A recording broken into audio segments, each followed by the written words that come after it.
नमस्कार। बोल खिलाफ आजाद है तेरे, मैं अभिसार शर्मा। खबर बहुत बड़ी है दोस्तों। रफाल घोटाला एक बार फिर अपना सिर दिखा रहा है, एक बार फिर वो जिन जिंदा हो गया है और मोदी सरकार चाहे जितनी भी कोशिश करे वो अपना पल्ला नहीं झाड़ सकती। इस मुद्दे को राहुल गांधी ने बहुत पहले से ही इसकी अहमियत को समझ लिया था और यही वजह है कि लोकसभा चुनाव और उससे पहले लगातार राहुल गांधी ने यह नारा दिया था जो अब आप सुनने वाले हैं।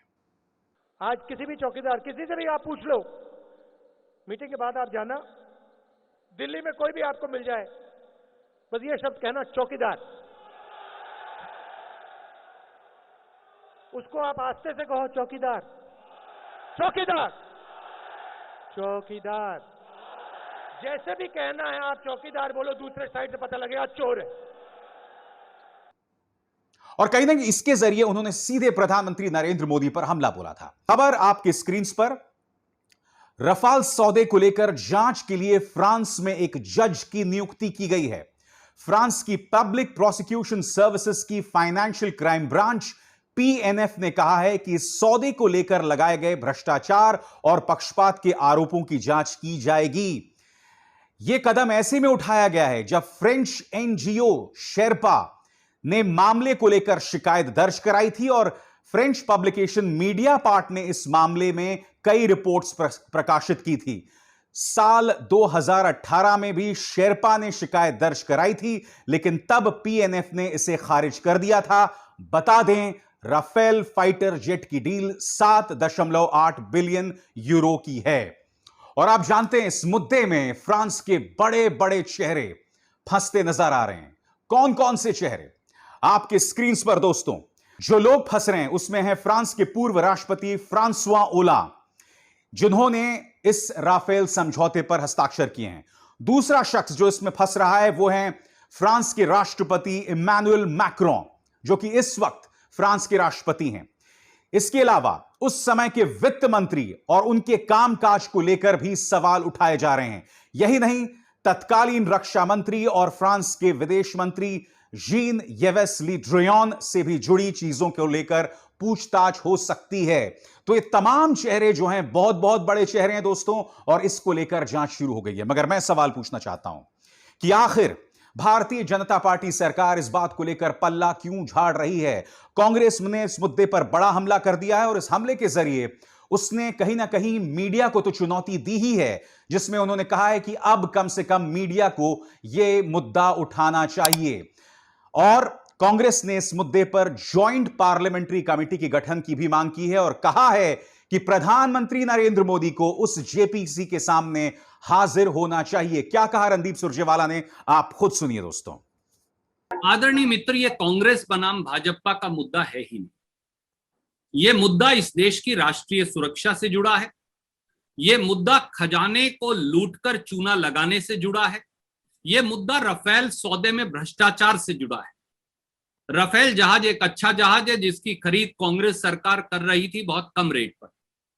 उसको कई गुना रेट पर खरीदा गया और जब कांग्रेस पार्टी और कांग्रेस के पूर्व अध्यक्ष श्री राहुल गांधी जी ने यह मामला बार बार उठाया तो सरकार ने बजाय जवाब देने के उपहास और मजाक उड़ाया।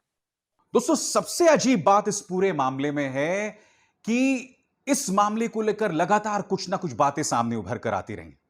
अब से सिर्फ कुछ हफ्तों पहले मैंने इसी मंच पर आपको बताया था कि अब एक और बड़ा खुलासा हुआ है, जिसके जरिए यह पता चला है कि फ्रांस की कंपनी डासो ने यहां भारत में एक बिचौलियों को बेहिसाब पैसा दिया था। भारतीय जनता पार्टी ने अपनी तरफ से इस मुद्दे को लेकर प्रतिक्रिया दी है और एक बार फिर उन्होंने राहुल गांधी पर हमला बोला है। पहले आप सुनिए संबित पात्रा कह क्या रहे हैं, क्योंकि इसमें दो बातें कहते हैं वो। पहली बात वो ये कहते हैं कि फ्रांस के पूर्व राष्ट्रपति ने कह दिया कि हम पर रिलायंस को चुनने का कोई दबाव नहीं था। दूसरी बात वो कहते हैं कि रक्षा मंत्रालय के अधिकारियों पर भी इस डील को लेकर कोई दबाव नहीं था। इन दोनों चीजों का मैं पर्दाफाश करने वाला हूं। उस समय के फ्रांस के राष्ट्राध्यक्ष होलांड के नाम को भी उन्होंने रखा था और होलांड साहब ने उस समय कहा था, और मैं कोट भी करता हूं, उन्होंने कॉन्ट्रडिक्ट किया था कि I am unaware of any pressure to choose Reliance as the offset partner. उस समय फ्रेंच प्रेसिडेंट ने स्पष्ट शब्दों में कहा था कि वो अनअवेयर हैं कि कहीं ना कहीं प्रेशर डाला गया है रिलायंस को चूज करने के लिए ऑफसेट पार्टनर के रूप में। ये बात स्पष्ट हुई थी।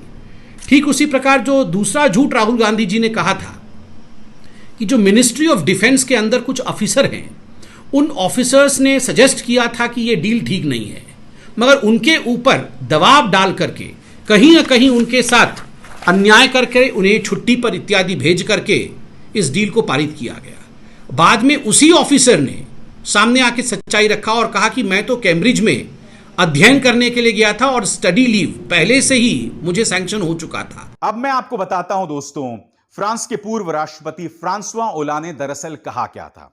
आपके स्क्रीन पर former French President Francois Hollande on Friday said he was not aware if Indian government had put any sort of pressure on Reliance and Dassault to work together for the 58,000 crore Rafale jet deal. उन्हें इस बात की कोई जानकारी नहीं थी कि रिलायंस और डासो पर दबाव डाला गया था। उन्हें इस बात की कोई जानकारी नहीं थी। और आगे क्या कहते हैं वो? Hollande, while responding to a question by news agency AFP, said only Dassault can comment on this. क्या कहा उन्होंने? इस पर सिर्फ डासो कमेंट कर सकता है, यानी कि फ्रांसवा ओलांद मामले से बचकर निकल गए। और कुछ दिनों पहले उन्होंने क्या कहा था आपके स्क्रीन पर? Francois Hollande, in an interview to investigative agency Mediapart, had earlier claimed that France did not have a say in choosing Reliance. यानी कि रिलायंस को चुनने को लेकर उन पर दबाव था। नंबर 1 भारत सरकार का। नंबर 2 हमें कोई अधिकार, कोई स्वतंत्रता नहीं थी कि हम भारत के अंदर अपने किस पार्टनर को चुने। तो यही तो बड़ा सवाल है दोस्तों कि आखिर क्यों भारत सरकार रिलायंस इंडस्ट्रीज को चुनने का दबाव बना रही थी